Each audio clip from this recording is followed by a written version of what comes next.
Podcast. Me di cuenta que la innovación no es lineal.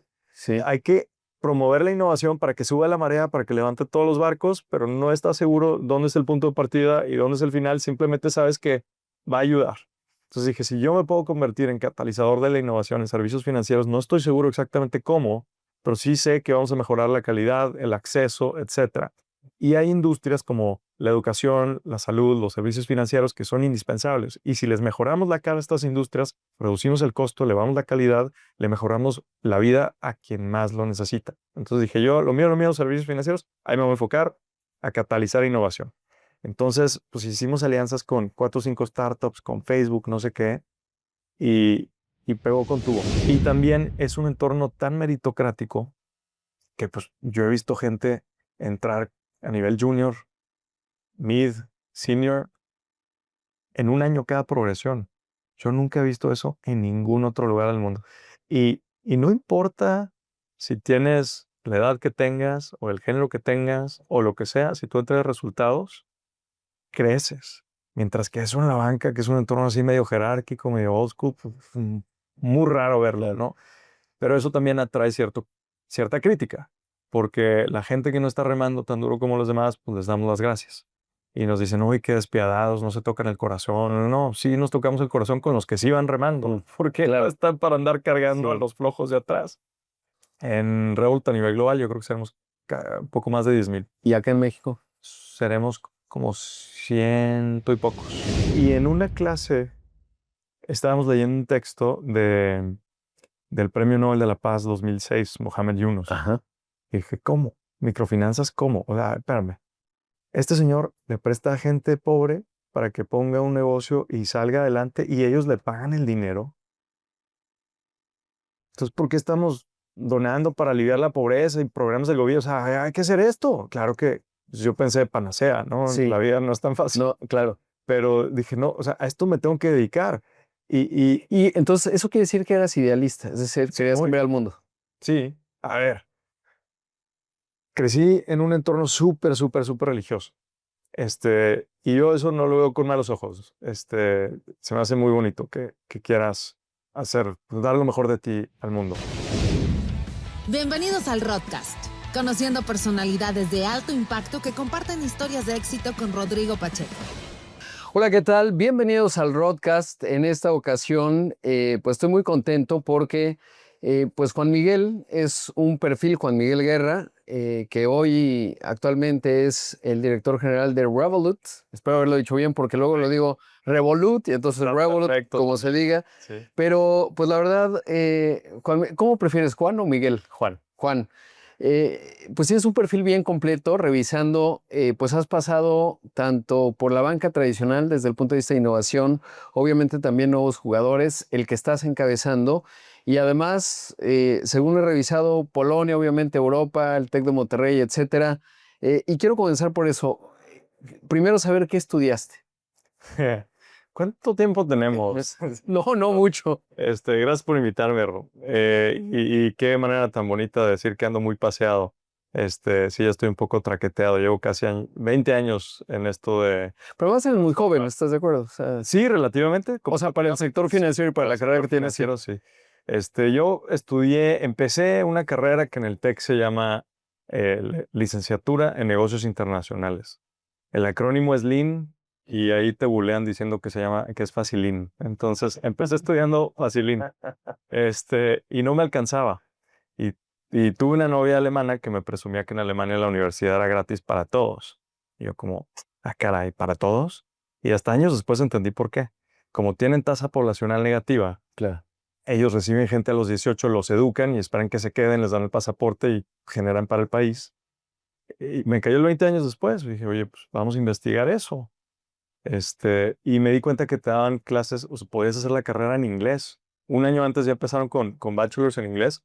Pues yo hablaba muy bien inglés, no hablaba muy bien alemán, pero pues tienes 2 años para aprender alemán y ya al tercero te dan las clases en alemán.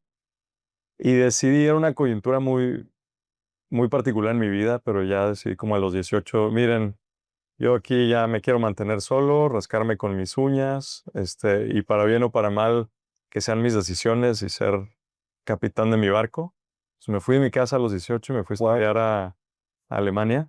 Y afortunadamente, O sea, bien. en lo del IN ya no acabaste, No, me salí del te TEC saliste del al TEC. año. Tenía una beca ahí y crédito. ¿Y con la novia cómo te mantuviste? O sea, porque no está es que sencillo, a los 18... Fui de mojado. ¡Wow! Increíble. Con la novia. No, fíjate que eso no prosperó Ah. poco antes de irme. Es una historia muy, Sí. muy así de película, pero me fui ya habiendo cortado y allá me mantuve tocando guitarra en bares principalmente, Wow. cuidando perros, traduciendo para la policía. ¿A qué ciudad llegaste? A Frankfurt, pero no el que tú conoces, el que nadie conoce. Hay otro Frankfurt, Wow. con que se les acabaron los nombres. Es otro Frankfurt. En la frontera con Polonia, en el río Oder, está a 1 hora al este de Berlín. Wow, qué interesante. ¿Y cómo llegar a Alemania sin, pues, de ilegal, digamos? Porque además sí dices, traducías Sí, para la policía. Es legal. Ajá, o sea, tienes visa de... Pero hacía muchas chambas que no necesariamente tributaban ni me estaban permitidas, porque en teoría yo tenía que demostrar que yo tenía un ingreso mensual de 450 euros o algo así. Y una amiga, afortunada en la vida, me firmó una carta de que ella me iba a mantener, Wow. que pues no iba a ser el caso. Sí, sí. Entonces, sí me mantuve con un presupuesto muy, muy ajustado, trabajando o estudiando todo el tiempo. No hubo mucho tiempo recreativo en esos años. Y aprendí alemán, aprendí algo de polaco. Y eso me llamó la atención, el polaco, ¿por qué? Porque la comunidad polaca... Por la novia. una novia polaca. Pero además vivía en la frontera y entonces te daban clases de... Esta es una universidad con mucha gente de Europa del Este, muy abocada a la integración europea. Tú recordarás, esto es 2004. Acababa de entrar Polonia y luego Bulgaria, Rumania, etcétera. Se estaba abriendo, expandiendo la Unión Europea e incluso habían un grupo de personas de Bielorrusia que tenía hasta ese momento una universidad pro-europea que el gobierno cerró y mi universidad los acogió. Entonces, para mí era fascinante estar pues, en una universidad enfocada en Europa del Este. Eso no lo tengo tan visible. Bielorrusia en algún día estuvo considerada, porque obviamente cuando cae la Unión Soviética, muchos países, obviamente Polonia, la República Checa, etcétera, pues se fueron integrando, digamos, a la OTAN rápidamente, Lituania, Letonia y Estonia. Sí. Y Bielorrusia, hasta donde yo había entendido, se quedó del otro lado y nunca lo intentó, ¿no? Porque tiene un dictador ahí que lleva muchos años, Sí. exactamente Lukashenko, pero que son muy parecidos a los ucranianos y con este afán, digamos, de siempre observar a Europa, porque obviamente, pues, como le pasaba a Europa del Este pre-Guerra Fría, siempre hay esta ambición, digamos, pues, de lo que veían en el jardín de enfrente. Sí, y Polonia, que es también país contiguo, como que siempre fue muy solidario, y promovía mucho pues, la libertad de expresión, etcétera. Pero ¿Y la novia de dónde era? ¿De qué ciudad? polaca, de un pueblo que se llama Stargards-Szczeciński, cerca de Szczecin, que está Y por cuando hiciste el intercambio, ¿en qué ciudad de Polonia estabas? en Poznan, una ciudad hermosa, Ajá. hermosa. Y Polonia se dividió en algún momento entre Prusia, Austria y Rusia, y se nota mucho la diferencia. Sí. Esto está como en la parte occidental prusiana. Ajá. Tienes como ciudad, mientras que la parte rusa tienes Varsovia y luego campo. Ajá, claro. Sí, alguna vez tuve la oportunidad de hacer un viaje de trabajo a Polonia y me parece un país fascinante. Espectacular. Y siempre pienso que si hay un país y no sé cómo era lo de la novia polaca, porque a Polonia, cuando lo traicionaron todos los países históricamente, y cuando lo acaban de traicionar, si le falta, lo volvían a traicionar. Sí, es sí. muy dramático, digamos, y de hecho el impacto cuando pude estar ahí justo en Varsovia, entiendes Chopin en un nivel distinto, te resuena muy distinto cuando ves la historia y cuando vibras, digamos, lo de los polacos. Sí, se me puso la piel chinita. Sí, he ido a Auschwitz varias veces, Ay, en invierno y en verano. Y en verano ves florecitas y dices, ay, pues qué bonito campo. sí. En invierno es completamente abrumadora la experiencia y en el frío y en la nieve y no. Ese país, o sea, los polacos, no sé ya las generaciones más jóvenes, pero en mi época se consideraban como los mártires de la humanidad. Sí, ¿no? Y, yo todavía lo creo.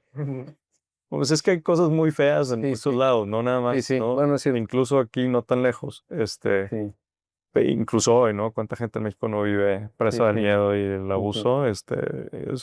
Los seres humanos son Sí, no somos. Somos espectaculares y somos terribles en muchos sentidos. Pero bueno, gran país, ya es primer mundo. Sí. Este, Y eso me hace, no sé cómo ves, pero cuando veo a países como Polonia, ajá.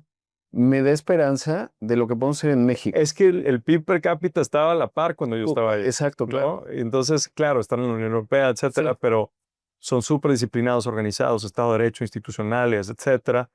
Em, Cosa que aquí como que nos cuesta trabajo. Sí. Ahora, cuando estuve allá, en el viaje que hacía, lo que veía de los emprendedores, me tocó Suiza y Polonia. Y son demasiado estructurados. Y algo que ves en México, pero pues tú obviamente viste allá y tienes, no es lo mismo ir de visita que de tener una novia, porque además creo que la manera de conocer una cultura es pues tener una pareja de esa cultura y eso Sí. te ayuda a entender otras cosas que jamás podrías. en Exacto. torno. Pero lo que veía es que son muy estructurados, muy disciplinados, pero poco improvisadores. Correcto. Y lo que tenemos en México, y hay otra cosa que tenemos en México, no somos tan metódicos, pero tenemos un arrojo fuerte. Es decir, si tú dices, oye, vamos a... Lo hacemos y normalmente lo logramos. Claro, la parte de darle seguimiento a las cosas es lo que se puede volver complicado, pero sigo pensando que sí tenemos todos los componentes como para llegar al PIB de Polonia, porque además si no tenemos a la Unión Europea, es cierto, pues la integración con la región Norteamérica tarde que temprano pues nos lleva a generar esas estructuras. Esperemos, estamos en los tiempos Trump, entonces puede sonar muy optimista. Pero bueno, ¿y qué aprendiste en esa parte, novia polaca viviendo en Alemania, desde otra realidad, ¿no? Porque a lo mejor si alguien ve tu perfil como yo, dice, ah, no, bueno, este cuate debe ser de una familia que le iba muy bien, se fue ahí tranquilo, hizo todas las maestras posibles. No. Y lo que nos cuentas es totalmente distinto y eso te cambia la óptica. Sí, a ver, mi óptica cambió desde antes. A la edad de 3 años y medio, mi mamá se divorcia de mi padre y conmigo y con mi hermana menor nos vamos a vivir a Monterrey, de donde es mi mamá, y señora divorciada, sacando 2 hijos adelante en una sociedad súper conservadora. Habían escuelas en las que no nos dejaban inscribirnos por ser hijos de divorciado. Entonces, y mi mamá 2 o 3 chambas para sacarnos adelante. Nosotros teníamos que tener 95 de promedio o nos amenazaban con la escuela pública. Yo no sabía qué era eso, pero sonaba mal. Entonces, pues estudiar, ¿no? Pero mi mamá no se detuvo ahí, como que después en la tarde de fútbol americano. Nunca fui bueno para el fútbol soccer, pero pues eso era lo que había en la escuela. Y luego fútbol americano, donde sí prosperé 7 años, de los 6 a los 13. Y clase de guitarra y no sé qué. Entonces, como que nos acostumbró a pedalearle y la veía ella. Oye, ¿y tu papá quedó lejos? Sí, muy lejos, y entre más lejos mejor. Ah, bien.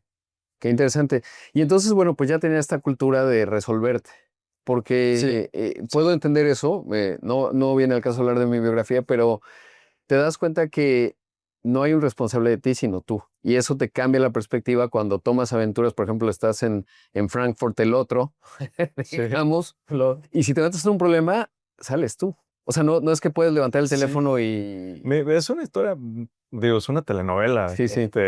Luego mi mamá se volvió a casar con un tipo que fue mi padrastro durante 5 años. Era un señor que vivía bastante cómodo en Ciudad de México. Entonces nos vinimos de Monterrey a Ciudad de México. Ese fue mi primer choque cultural.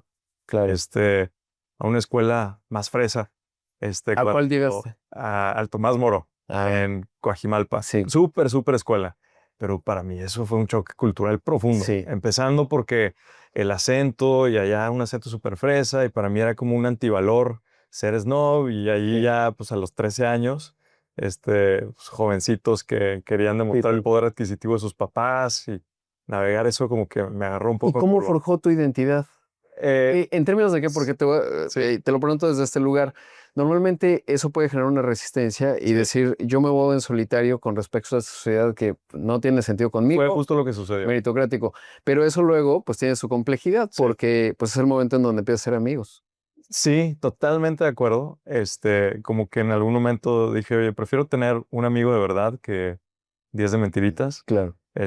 Y entonces tenía 2 amigos que eran completamente opuestos el uno con el otro. Y éramos como que él y yo, y luego él y yo, y luego nos empezamos a integrar.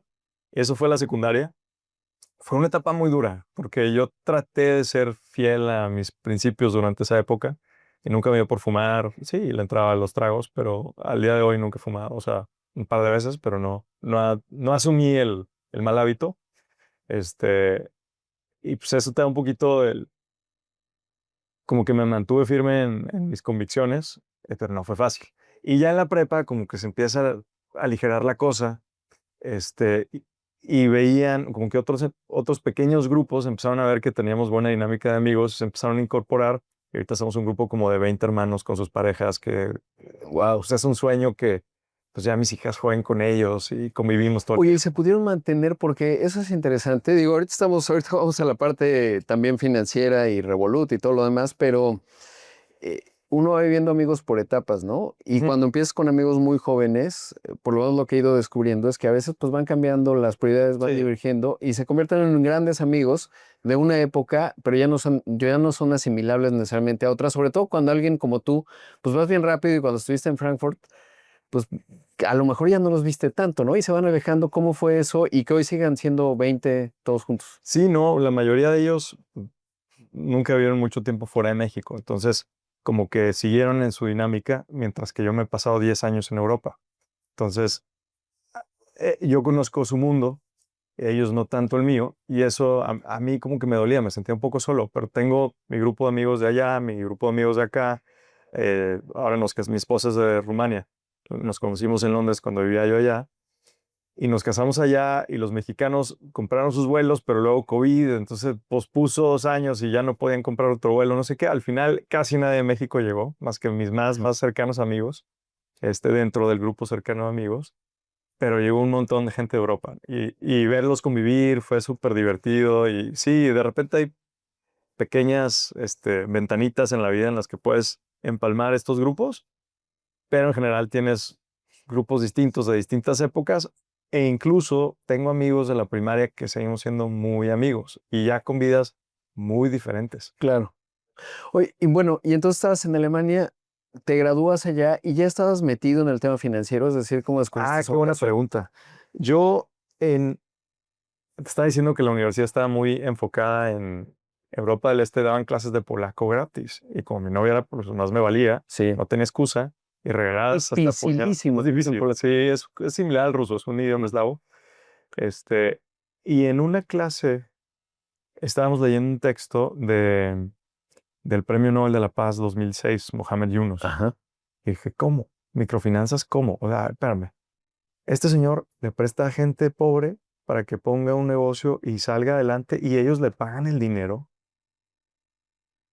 Entonces, ¿por qué estamos donando para aliviar la pobreza y programas del gobierno? O sea, hay que hacer esto. Claro que pues, yo pensé panacea, ¿no? La Sí. vida no es tan fácil. No, claro. Pero dije, no, o sea, a esto me tengo que dedicar. Y entonces eso quiere decir que eras idealista, es decir, Sí, querías cambiar el mundo. sí, a ver, crecí en un entorno súper, súper, súper religioso. Y yo eso no lo veo con malos ojos. Se me hace muy bonito que quieras hacer, pues, dar lo mejor de ti al mundo. Y luego, bueno, entonces eso por un lado, pues ya me habían indoctrinado en ser idealista. Sí.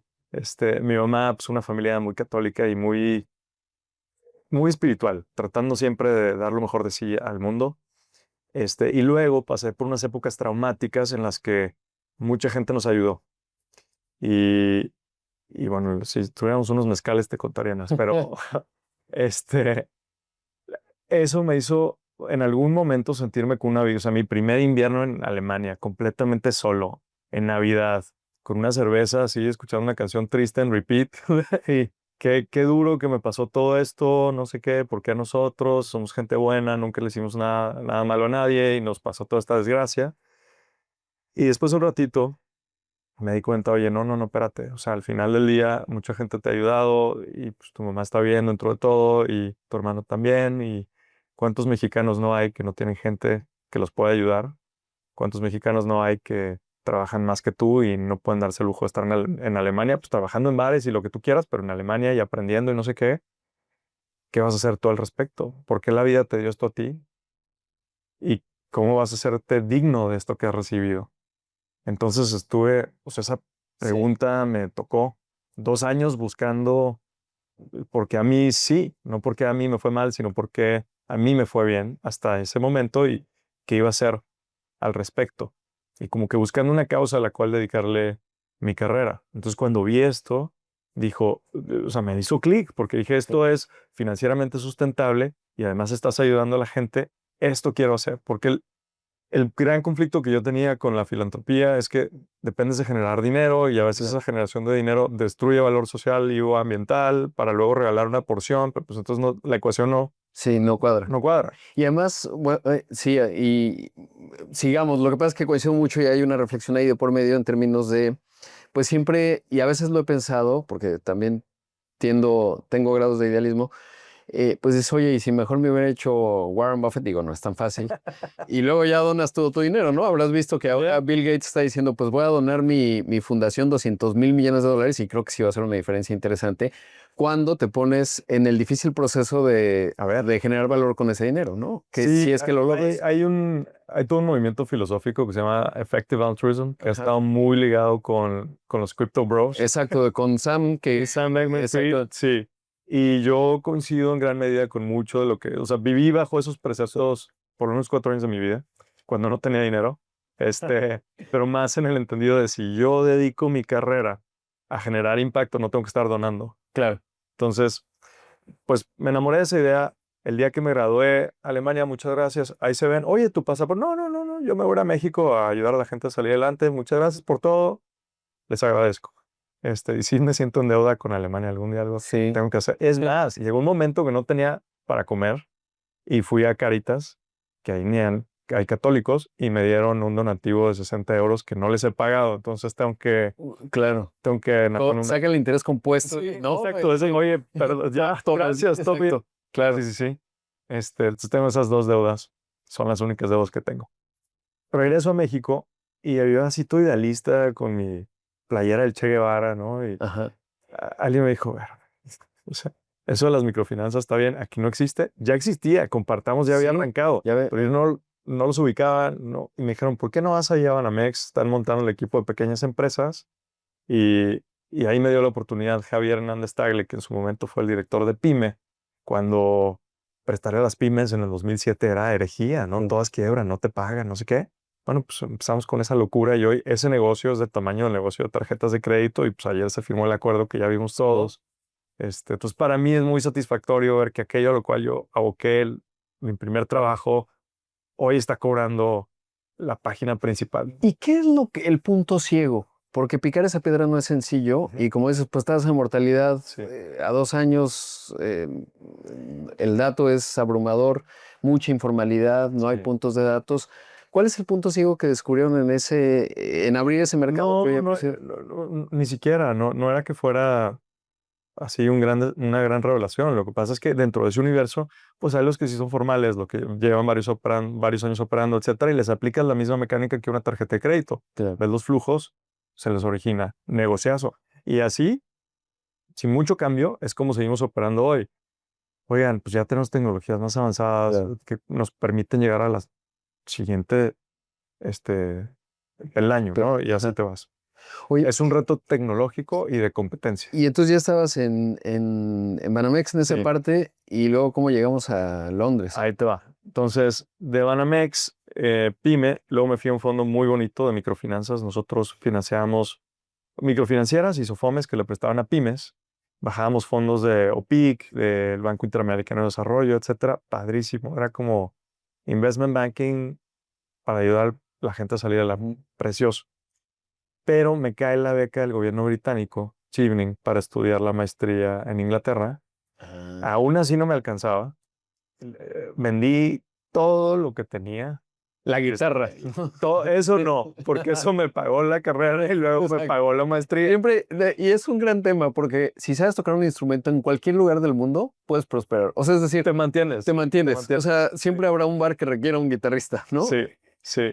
No lo recomiendo mucho, pero si no tienes de otra, sí. Dale. Sí, y la verdad sí era mejor que también me tocó trabajar en el super. ¿Y a qué universidad te fuiste? Me fui a Cranfield School of Management, que antes era una base militar convertida en escuela de negocios y de ingeniería. Y yo quería estar como inmerso en una burbuja dedicado a esto. Pero bueno, nada más para terminar el tema del instrumento, le hablé a la universidad, le dije, mira, ya hice todo mi esfuerzo. Me faltan 10,000 libras y no tengo de dónde sacarlas. Tip. La universidad dijo, traes esta beca. Y tocas guitarra, a nuestro profesor también le gusta, pues a ver si te vamos a dar mira, nos encontramos una beca de 10,000 libras, vente.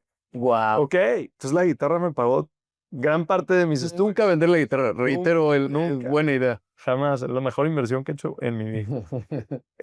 Hice el MBA, según yo, acababa eso, me regresaba a México, me quedé 7 años allá. Me ofrecen entrar a un programa de liderazgo en una aseguradora y dije, esto está bueno porque si logro que ellos inviertan en México, todo el dinero del mundo. Y ellos tenían esquemas de microseguros en Asia, etcétera. Dije, si pudiéramos hacer eso en México, hacemos un gran impacto. Y ahí hay un tema bien interesante, digo, nunca se sabe hasta dónde puede llegar un podcast, pero en la atracción del talento, digo, ahí estamos hablando del país, lo que no logró Alemania lo logró Reino Unido. ¿Y qué fue lo que te dio, por lo que estás contando? Trascendencia. Porque quizás el esquema alemán es cómo prosperas tú en lo individual, te dan el pasaporte alemán y te va a ir muy bien, seguro, porque no eres talentoso, obvio. Pero en Reino Unido, alguien talentoso que su talento lo quería dedicar a hacer la diferencia en México, te dice, no, vamos a habilitarte y te voy a dar trascendencia. No, no te creas. Lo que pasa es que más bien era la etapa de la vida.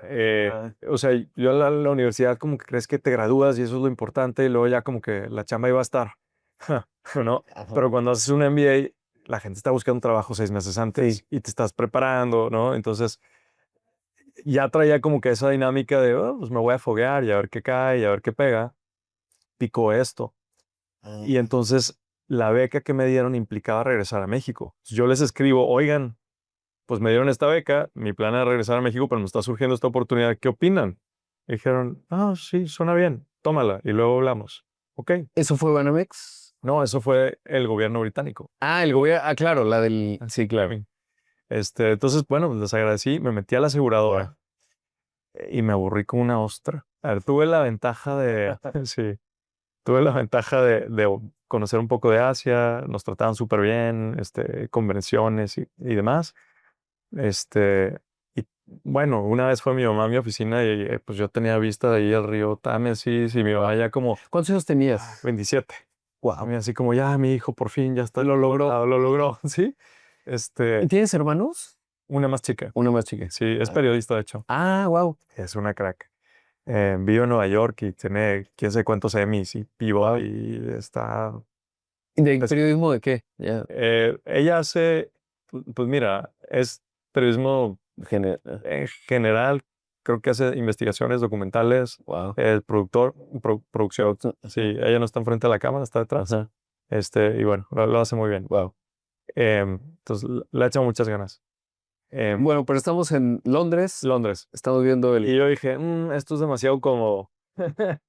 Yo no nací para estar cómodo y no siento que esté teniendo impacto y se me bota la canica y decido fundar una fintech.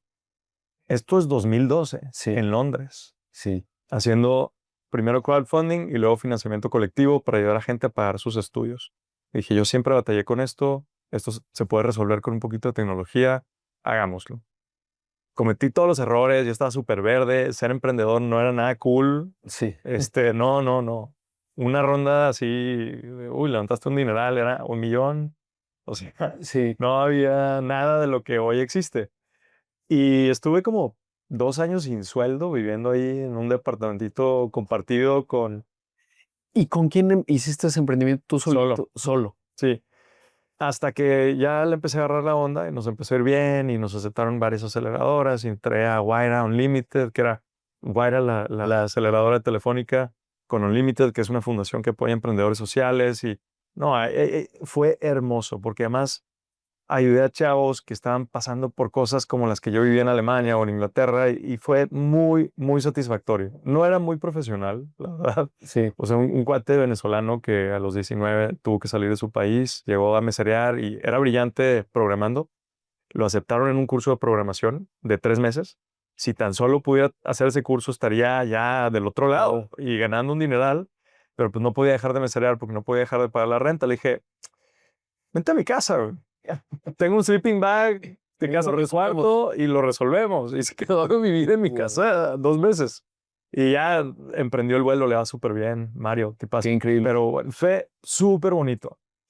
Y según yo, como buen cristiano católico, pues estaba haciendo el bien y lo hacía por altruismo y lo que tú quieras. Cuando de repente el gobierno británico decide que eso lo tiene que hacer el gobierno. Entonces, se acaba el negocio. Claro. Socialmente, problema resuelto. Sí. Pero ahora, ¿qué hacemos? Y me di cuenta que me sentí desplazado, lo cual me sorprendió, porque Sí. según yo lo estaba haciendo todo por amor al prójimo. Claro. Y no, también había mucho ego ahí involucrado. Y de ahí fue como una crisis de identidad. Si me googleas, me vas a ver ahí por las calles de Londres vestidos de elefante, que era la mascota de la empresa, y cosas rarísimas que uno hace cuando necesita publicidad. Pero bueno, de ahí dije, a ver, ya pasé como la mitad de 4 años en esta startup de garage y 4 años en corporativos financieros. Y entiendo que las startups tienen mucha innovación y poca distribución. Los bancos tienen mucha distribución y poca innovación porque no nos juntamos. Y yo hablo los dos idiomas. Y entonces empecé a hacer eso en Londres. Mi cliente estrella fue Santander en Reino Unido. Y fue un exitazo. Lanzamos 4 o 5 productos en un año. Y ahí como que, si te vas dando cuenta, como que me fui renegociando el cómo cumplir mi objetivo. Mi misión siempre ha sido la misma, pero el cómo ha ido variando. Entonces, primero era crédito a las pymes, luego microfinanzas, luego que los seguros. Ahora, ¿cómo lograbas ver que vieran tu talento? Porque así como lo cuentas, suena fácil, ¿no? Es decir, oye, No, tengo los dos mundos tal, pero llega y convence a un banquero típico Santander, ¿no? Sí. Que tiene una operación grande en Reino Unido y le dices, oye, soy esta persona ultra talentosa, vamos a hacerlo. Pues no, no. funciona. La vida es así medio, Serendipity, ¿no? sí, y medio cósmica. Y hay que hacer el bien sin mirar a quién y de repente se te regresa. No estoy seguro que con creces, pero Ajá. hay que hacerlo de todos modos. Fíjate lo que pasó. En ese entonces, Santander tenía un director de innovación global, Peter Jackson, que es esa gente tan inteligente que como que sí te sientes tonto en su presencia. Ahora es el CEO de Flutter, creo. Pero bueno, Peter Jackson era inversionista en otra startup. El CEO de esa startup era amigo mío, que cuando él no tenía oficina, yo le prestaba la mía. Entonces, pues, nos hicimos amigos. Sí. Y le dije, oye, pues me gustaría acercarme con Santander. Me dijo, te presento a Peter Jackson. Ay, gracias. Me lo presenta. Y Peter me dice, sí, platiquemos 15 minutos. Voy a ir a esta conferencia. ¿Vienes? Que era de las primeras conferencias fintech. Costaba 900 libras. Y así como... y dije, qué oso, así que estoy bien roto, pero pues estoy, sí. ¿Qué hago? Y en eso no le quería contestar y otro amigo de Berlín, me habla y me dice, oye, voy a ir a esta conferencia, me invitaron a esta conferencia, pero no, perdón, me dice, oye, ¿me puedo quedar en tu casa? Necesito un sofá para dormir. Y mi novia en aquel momento dijo como, ay, no, qué flojera. Y yo así como, ay, no seas gacha, please. Sí. Y hubo ahí un poquito de fricción, pero al final se pudo quedar. Y llega y a la noche me dice, oye, por cierto, tú estás en FinTech, ¿no? Le dije, sí, claro. Me regalaron un boleto para esta conferencia. Sí. Sí, Peter, ahí nos vemos. Ahí nos vemos, sí, ahí estaré. Sí, ahí estaré. Y literal, yo, o sea, llegué y 6 minutos y Peter ok, te vamos a buscar. Ok. Y 2 semanas y yo no sabía nada, no sabía nada. Hey, Peter, are we doing this or not? Y de repente, bueno, ¿cuánto quieres ganar? Y yo así, número ridículo, según yo. Dije, pues, a ver qué pasa. Ok. Dije, ching, güey. Sí, Maldita. Le hubiera puesto el dólar. Sí, exacto. Porque además no sabía, le preguntaba a otra gente Claro. que hacía este tipo de cosas, ¿y cuánto cobras? ¿No? Y dije, eso más un 10%. Y pum. Dije, órale. Y dije, bueno, pues, o sea, aquí me pueden correr de un día para otro. Yo soy un proveedor, no soy un empleado. Tengo que demostrarles mi valor. Y me metí, y además me apasionaba porque estás en ese propósito. O sea, yo en ese momento sentí que, a ver, la innovación, o sea, lo que resuelve el problema en general, los problemas sociales, es la innovación. Por ejemplo, oye, la liberación femenina. Tú sabes el rol tan preponderante que tomaron la lavadora, la licuadora y las máquinas de la industria. La bicicleta, ¿no? Ahorita me repetí, porque la primera vez que una mujer se podía transportar de manera autónoma fue la bicicleta. Sí, creemos que son movimientos sociales, pero esos movimientos sociales no se hubieran dado tan rápido ni tan bien, bueno, en términos relativos, si no hubieran sido acompañados por por modelos de negocio impulsados por la innovación. Sí. La- A veces la guerra, o sea, la Segunda Guerra Mundial fue un habilitador de las mujeres que trabajan, porque de repente, Totalmente. y ahí se dio la revolución, pero fue un tema de la guerra, ¿no? Hubo Todos la fueron a la guerra, necesidad, exacto. hubo la necesidad, Claro. o la píldora anticonceptiva, ¿no? Sí. Entonces, o por ejemplo, en Kenia se hizo muy famoso el caso de M-Pesa, donde una telco empezó a ofrecer dinero móvil, ¿no? Y, y el móvil se inventó en los países nórdicos, Sí. porque entre fiordos era difícil Sí. meter cables, ¿no? Entonces, me di cuenta que la innovación no es lineal. Sí. Hay que promover la innovación para que suba la marea, para que levante todos los barcos, pero no estás seguro dónde es el punto de partida y dónde es el final, simplemente sabes que va a ayudar.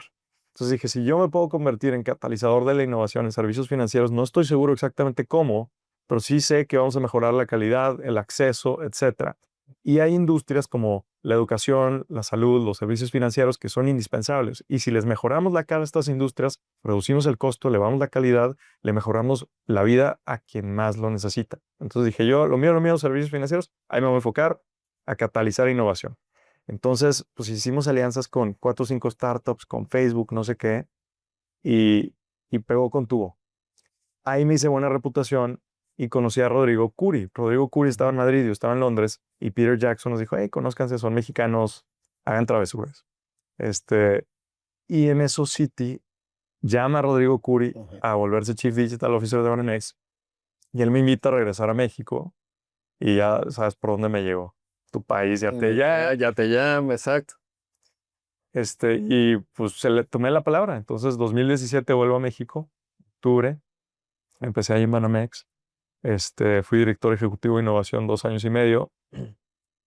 Si te soy honesto, ya estaba yo frustrado con el entorno corporativo, sentía que, o sea, gente de ya intenso, bájale a tu prisa, ¿no? Es que tenemos que cambiar esto y este país lo necesita y no sean indolentes con el cliente y me urgía, ¿no? Dije, creo que mejor lo hago por fuera. Y surge bueno, más bien en ese entonces Rappi estaba buscando un socio para armar su brazo bancario. Y yo le dije, bueno, Mex, esto no lo podemos dejar pasar. Podemos crear una super app que tenga servicios cotidianos, servicios bancarios, todo en un solo lugar. Miren WeChat en China, y eso permite monetizar a un cliente por múltiples lados, lo cual permite llegar a mucha más gente en México de lo que hoy estamos atendiendo. Bueno, inténtalo, Juan. Y pues al final no pude competir contra la oferta que les puso Banorte en la mesa, pero creo que les dejé un buen sabor de boca. Me invitaron a participar en el proceso de CEO y quedé. Entonces la RappiCard la inventé yo.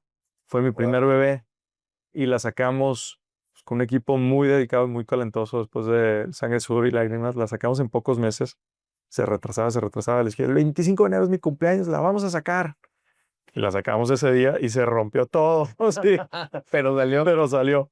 Y pues las reglas, ¿no? Sí. El problema es que tenemos una meta violenta de colocación que yo creo que debimos haber arrancado de forma más paulatina, pero pues fue así como estar en el cuarto de máquinas y con el timón ahí al mismo tiempo. Muy complicado, pero, o sea, para que te des una idea, yo estaba trabajando 18 horas diarias, 6 días a la semana. Un estrés terrible. Y nace mi primera hija 3 meses después. Y yo en el hospital reunido, y mi esposa sí me dijo, no estás entendiendo lo que está pasando. Oye, y eso es interesante porque además está la parte, pues, rumana, que supongo la conoces en Reino Unido, Sí. ya global, o sea, digamos, cuando estás en Londres, digo, nunca he vivido ahí, pero pues ya el tema global viene implícito. Si has prosperado ahí, entonces la adaptación es más fácil, Sí, la pero como población sea. migrante es gigante. Y Rumania es un país que también, pues tiene estos grados en donde las cosas no funcionan, algo se rompe, lo arreglas, ¿no? Y entonces ahí puede haber ciertas Son coincidencias. Exacto, son latinos, son los latinos de Europa. Pero pues no está sencillo, y menos si trabajas 18 horas, No, y además pandemia. Sí. Pobre, o sea, mi mujer es heroica. La recomendaría, pero pues ya se casó conmigo, entonces ni modo. Exacto. Costo hundido, por lo tanto. Pobrecita se casó conmigo, pero pues yo triunfé. Exacto. Y el nacimiento de mi hija sí me hizo replantearme varias cosas fundamentales, equilibrio de vida, etcétera. Yo, o sea, era un explotador porque yo me explotaba a mí mismo, no le exigía nada que no me... Pero es como, ¿cómo? Es sábado y no estás localizable. No entendía que la gente tiene que dedicarle tiempo a su... A ver, en general eran chavitos, ¿no? Sí, sí. 20 años, tantos años. Pero luego empecé a entender el respeto que se le tiene que tener a la vida personal y a la vida familiar. En fin, en ese trance, pues para mí era muy desgastante todo ese trabajo y luego tener que mediar entre la cultura de Rappi y la cultura de Banorte. Claro. Uy, era duro. Sí. ¿Cuál dirías tú que era cómo definirías esas dos culturas? Eh, Rappi es muy fast. O era en esa época muy fast and break things. Ajá. Y también como que gente muy joven que creció en exuberancia, no le tocó vivir Sí. crisis financieras como a mí, que fue cuando me gradué. Y ya ni hablar de los 90, que en el, Sí, sí. ¿no? De, De terror. Entonces como que operaban basados en la premisa de que todo iba a ir para arriba y a la derecha eventualmente y no importa si cuesta, tú sigue avanzando, ¿no? Porque si no te caes de la bicicleta, que también tiene cierto mérito. Mientras que en Banorte, pues ya tienes un banco que lleva sí, con inercia. con inercias de décadas, pero tienes una cultura de control, tienes madurez, tienes cierto colmillo en el servicio financiero, pues tú no dejarías que si el piloto del avión te dice, ay, estoy muy emocionado, señores pasajeros, hoy va a ser mi primer vuelo, te vayas. Y más en temas financieros. Y entonces sí, cuando estás Claro. cuidando el dinero de la gente, o cuando estás prestando dinero de los accionistas, se tiene que tener cierta madurez, ciertas horas de vuelo. Yo creo que varios fintequeros y gente tech ha menospreciado ese nivel de sofisticación, madurez y control que exige nuestra industria. Claro.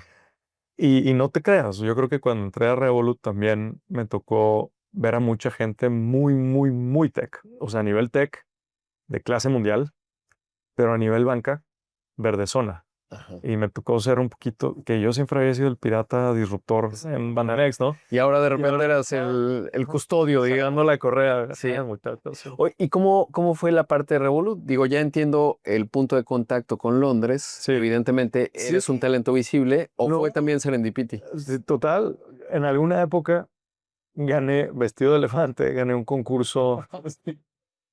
O sea, perdí todo, pero gané Sí. favorito del público, porque hice mi pitch vestido de elefante. Y mi premio fue que me dejaron trabajar en un coworking de fintech que se llamaba Level 39 en Canary Wharf, en Londres. Todavía existe. Es un coworking dedicado a fintech.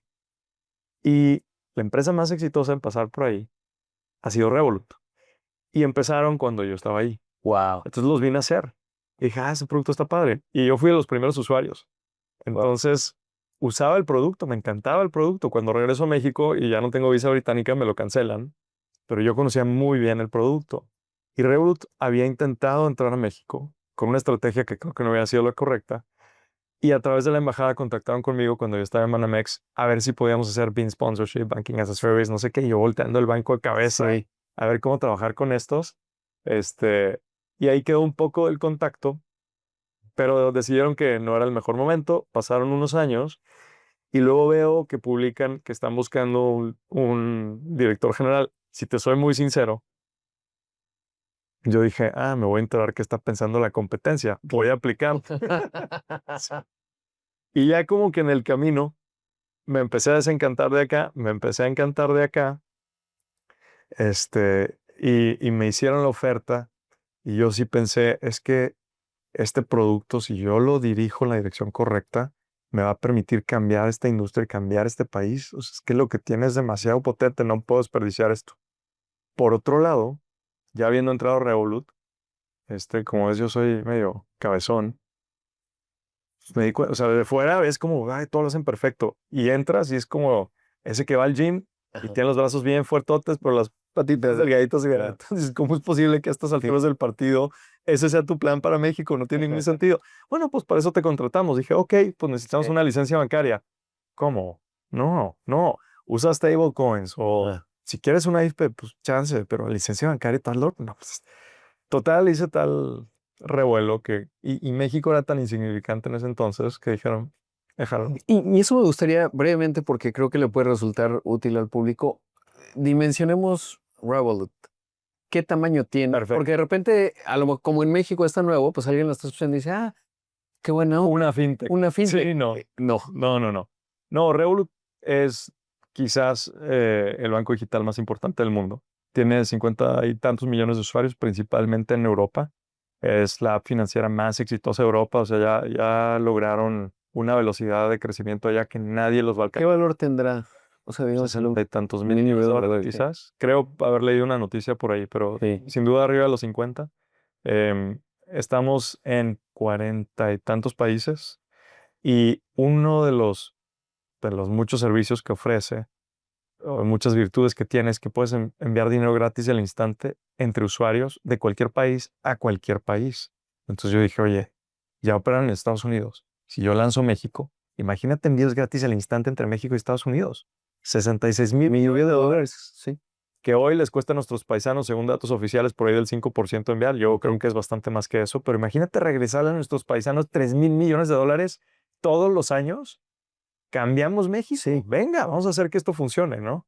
Entonces, pues eso es uno de los atributos, pero ¿Y por qué viste que era buena idea la licencia bancaria? sí, Porque, por ejemplo, está ahí el caso de Bitso, ¿no? Que tiene una visión, llegan desde otro lugar, pero dicen, oye, pues, tiene mucho sentido en criptoactivos, pues el tema de las remesas es un gran caso de uso. En otros yo tengo mis dudas, hay un largo debate al respecto. pues no, gato negro, gato blanco mientras Sí. atrapa el ratón, ¿no? Claro, Entonces, sí. como yo puedo hacer neteos intercompañía, no No necesito tienes, rieles ¿no? sí. De ningún tipo. Y si los necesitara, los uso, ¿no? Lo que funcione. Pero la gran fortaleza de Revolut es que tienes un banco que nació digital con todos los servicios en un solo lugar. A veces traduces de un idioma a otro literalmente y suena mal. Ajá. Lo mismo, cuando traduces la banca análoga al idioma digital, te sale medio rara. Sí. Si nace digital, todo es fluido, elegante, funciona, ¿sabes? Entonces la experiencia de Revolut es, sí, un bochito del 67 es un coche y te lleva. De repente te deja tirado, ¿no? Pero te lleva. Pero un coche eléctrico del 2025 es muy diferente. Los dos son coches, pero es muy diferente. Y si tienes la opción de manejar un coche eléctrico, pues generalmente preferirías el coche eléctrico del 2025. Entonces cuando pruebas la app, que es más, te la voy a enseñar, ya dices, no, de aquí soy. O sea, todo es súper fluido, súper elegante y tienes todo en un solo lugar. Mientras que en FinTech lo que vimos fue un fenómeno que es el desempaquetamiento, unbundling. Ajá. Para poder hacer algo muy bien, te especializas y solo ofreces tarjeta de crédito, por decir, o cripto. Y luego Ay. como que se han ido agregando cositas. Claro. Revolut ya es la siguiente iteración, que es rebundling, el reempaquetamiento de servicios, todos diseñados muy bien. Y para eso la licencia bancaria te da la Es correcto. estructura adecuada para evitarla. Es digamos. correcto. La única forma de ofrecer una oferta integral de servicios financieros en México es con la licencia bancaria. Y cuando estaba yo sacando mi licencia bancaria, pues yo creo que todo el mundo me volteaba a ver como, pues este loquito. Y ya que me la dieron, como que todo, ya vienen Sí, todos sí. atrás de mí. Claro, sí. Qué interesante. Oye, y Mira, te voy a enseñar rápido. Tengo 1,300 pesitos. Le voy a enviar a mi esposa que tiene su app británica un pesito por ser tan linda. porque es una heroína. Eso no podría aguantarme. Y le voy a poner un emoji de Kim Wow. Kardashian. Es que además le puso el emoji. Con... ¿Sabes qué es la primera vez en este podcast que hacemos esto? Nunca habíamos. Ah, sí. Sí, sí. Pues mira, ya, Qué interesante. ya le llegó, o sea, en un segundo Claro. le llegó su peso con Kim Kardashian gratis al instante. Imagínate eso entre México y Estados Unidos. Sí. Y además, aquí tienes, bueno, ya se afectó mi saldo. Tienes prácticamente una casa de cambio. Mira, ¿qué ¿Cuánto? moneda Ajá. te gusta? Pues pensemos Ajá. Ahora estuve en Perú, ¿no? El sol A peruano. ver, Ahí sol peruano, no.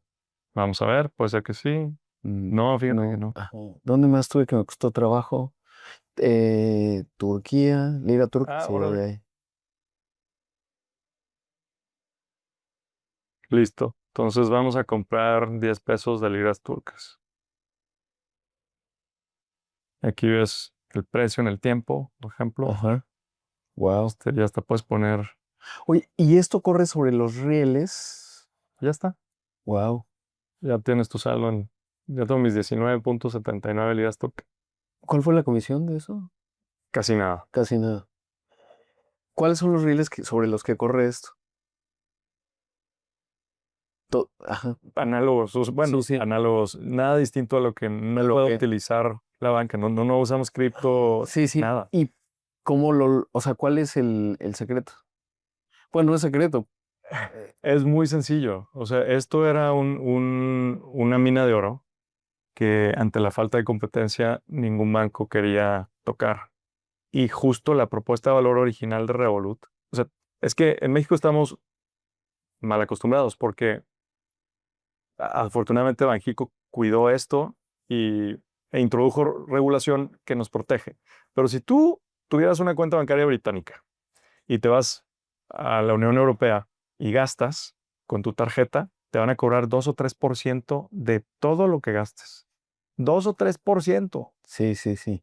Es un dineral. Entonces, el producto original de Revolut era una tarjeta de prepago que te daba el tipo de cambio interbancario, el más justo posible. Ajá, claro. Y entonces, tú te acordarás de los cheques de viajero. Sí. Pues era como el sustituto del Sí. cheque de viajero. Tú le recargabas saldo a la tarjeta, te la llevabas, la podías bloquear desde tu app si la perdías o lo que fuera. Entonces era muy seguro, te daba mejor tipo de cambio. Y ese fue el primer caso de uso de Revolut. De ahí venimos. Ah. Y luego todo esto de banca fue irse dando cuenta que, oye, pues este servicio también lo necesita la gente, vamos a incorporarlo. Y este también vamos a incorporarlo. Y este también hasta convertirse en un banco.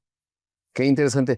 ¿Cuál dirías, y ahora detecto dos componentes, cuál es la cultura Revolut? Es decir, la que viene desde allá y la que estás construyendo acá, porque Sí, por lo que nos has contado, Juan, pues eres un emprendedor en México, se les dijiste, un poco me recuerda pues estas historias cuando Europa, ¿no? Llegaban a América y decían, pues yo veo esto, de aquí a donde se pierde el horizonte, lo armamos y lo estás armando. Y son dos culturas, porque bueno, ya me dice algo de la cultura de ve y hazlo, esa es una. Y dos, ¿cuál tienes que definir para construir un equipo? Y sobre todo, pues la licencia bancaria no es un asunto menor, necesitas un montón de staff regulatorio, etcétera. Y ahora viene la parte de crecer. sí, te cuento la cultura Revolut en su estado más puro. Es una cultura súper meritocrática, súper numérica. Los fundadores son un ruso y un ucraniano, Ajá. que son como hermanitos, se van súper bien. Y llegaron jóvenes a Londres, como yo, de Sí. inmigrantes, ahí se conocieron en un banco de inversión y el resto ya es historia, casi 10 años de historia de Revolut. Son físicos, matemáticos, muy lógicos, muy, muy lógicos. Son lo más alejado de la cultura latina que te puedas imaginar. Este, pero muy justo. Entonces, es un entorno que ha sido criticado porque cuando tú presentas una idea en un foro, la gente te dice, eso no tiene sentido, es como muy crítica, sin suavizar el Sí. mensaje, no con mala intención, pero simplemente Fue de hechos, ¿no? de hechos, exacto. O sea, Es un eso debate es científico, una botella de plástico, es una botella de plástico. Dime lo que quieres, es de plástico. exacto. Y el latino, con eso como que se ofende un Sí. poco, pero ya que agarras la onda, pues te das cuenta que es la manera más eficiente de comunicar la realidad Sí. y llegar al mejor resultado posible, ¿no? Y también es un entorno tan meritocrático que pues yo he visto gente entrar a nivel junior, mid, senior, en un año cada progresión. Yo nunca he visto eso en ningún otro lugar del mundo. Y no importa si tienes la edad que tengas o el género que tengas o lo que sea, si tú entregas resultados, creces. Mientras que eso en la banca, que es un entorno así medio jerárquico, medio old school, pues, muy raro verlo, ¿no? Pero eso también atrae cierta crítica, porque la gente que no está remando tan duro como los demás, pues les damos las gracias. Y nos dicen, uy, qué despiadados, no se tocan el corazón. No, sí nos tocamos el corazón con los que sí van remando, porque no Claro. están para andar cargando a Sí. los flojos de atrás. Entonces, ¿Hoy cuántos son en Revolut? en Revolut a nivel global, yo creo que seremos un poco más de 10,000. ¿Y acá en México? Seremos como ciento y pocos. ¿Y cómo identificas talento? Es un problemón, porque en servicios financieros necesitas una buena mezcla de esa energía y empuje, que típicamente lo ves en gente más joven, con esa madurez y buen juicio y horas de vuelo, Claro. que necesitas en gente más madura. Y en México tenemos una población grande, pero una industria muy pequeña. O sea, en México tenemos 54 bancos, mientras que en Inglaterra o el Reino Unido tiene 300. Ellos tienen la mitad de nuestra población. En Estados Unidos tienen miles de bancos, cuando tienen 3 veces nuestra población. Nosotros tenemos 50 y tantos. En Brasil son como 220 millones de habitantes y tienen 220 bancos más o menos. Entonces, proporcionalmente, en México hace falta competencia y eso también implica que relativamente poca gente se ha formado en banca. Claro. Entonces, encontrar esos unicornios que tengan esa buena mezcla es difícil. Nos ha ayudado mucho pues, que otras fintech arrancaron antes y algunos banqueros se atrajeron a las fintechs, etcétera. Entonces hemos podido ir consiguiendo el talento, pero ha sido duro. Claro. ¿Y formarlo, qué tan rápido es la curva de aprendizaje? Porque son horas de vuelo, ya lo decía. Sí, como tuvimos la ventaja de estar un buen tiempo, o hemos estado un buen tiempo, 3 años y medio casi, preoperativos, eso a mí me permitió el justificar, bueno, tenemos gente que vaya aprendiendo en el camino, pero los errores son cada, ¿no? Claro. Afortunadamente ya eres parte de un grupo gigante con 50 millones de clientes que tiene procesos, expertos de esto y del otro, y sí te permite ir formando a la gente. Cuando yo regresé a México en el 2017, nadie sabía de producto y de Scrum. Nadie.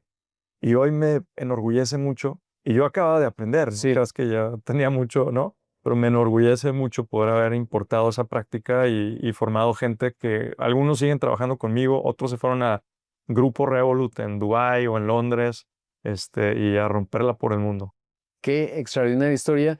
Ya por último, saber esto nunca lo he preguntado, pero pues dado que tocas la guitarra, tienes un gusto ecléctico, eso es muy claro. ¿Qué música te gusta? Últimamente he escuchado mucho blues y una banda medio metalera instrumental que se llama Polifia. Ah, no lo conozco. Sí, parezco chavito de 17 años. Interesante. Oye, ¿y cómo manejas tu agenda? Porque pasaste de las de 18 horas. ¿Todavía trabajas 18 horas? A veces, A veces. sí. No, es que ya las reparto en distintas. Ya mi esposa como que hizo las paces con Sí. eso. Y hemos encontrado más equilibrio. No trabajo los fines de semana, Ah, bien. son sagrados. De repente una horita por aquí y por allá, pero en general no. Y también como las chiquitas se despiertan temprano, tengo tiempo en las mañanas con Ya son 2 Ya son obviamente. todos. Wow. Sí. Qué valiente. De verdad es una heroína, qué bueno que lo mandas. Porque, pues la primera dices, bueno, cometió un error, ¿no? La segunda No, quiere decir que el error prosperó. Exacto. Qué extraordinario. Pues la verdad, gran historia, de verdad. Yo creo que un día repetiremos, porque además la evolución que tienen ustedes en Revolut, pero sobre todo el personaje que eres, que pues es extraordinario. Quedan muchos temas en el tintero, ¿no? Lo que ahora eres consejero además del Nacional Montepiedad, sí. que es interesante y que combina, y ahora lo entiendo más, pues esta parte del propósito junto con la experiencia, ¿no? Y lo que necesita una institución de más de 100 años. Y entonces debe ser interesantísimo lo que pasa allá adentro. Sin duda. Pero bueno, habrá otra oportunidad de platicarlo. Muchísimas gracias por abrir y contarnos tu historia, que está magnífica. Y sobre todo, creo que queda una gran lección. La vida no es una línea recta, ¿no? Y entonces se va eslabonando, digamos, pues lo que si alguien, por ejemplo, que estudió Lean, ¿no? En el TEC y dice, no, pues ya tal, pues quién sabe si llegó, y en cambio tú que tomaste un montón de desviaciones, pues hoy estás construyendo una historia con este propósito que estás buscando y eso me parece magnífico. Muchas gracias. Gracias a ti, gracias por invitarme y por permitirme compartir estas historias. Oye, ¿dónde te encuentran? Si alguien te quiere escribir, ¿cuál es la forma más fácil? ¿Estás en LinkedIn? Y ahí que te escriban entonces en LinkedIn. Gracias. A ti. Pues este es el Rodcast. Gracias por acompañarnos. Espero que le haya resultado tan fascinante como a mí este capítulo y nos vemos en el siguiente. Hasta aquí llegamos con nuestro invitado de impacto y su historia de éxito de esta ocasión. Hasta la próxima. Esta es una producción de Excelsior Podcast. Derechos reservados. México 2025.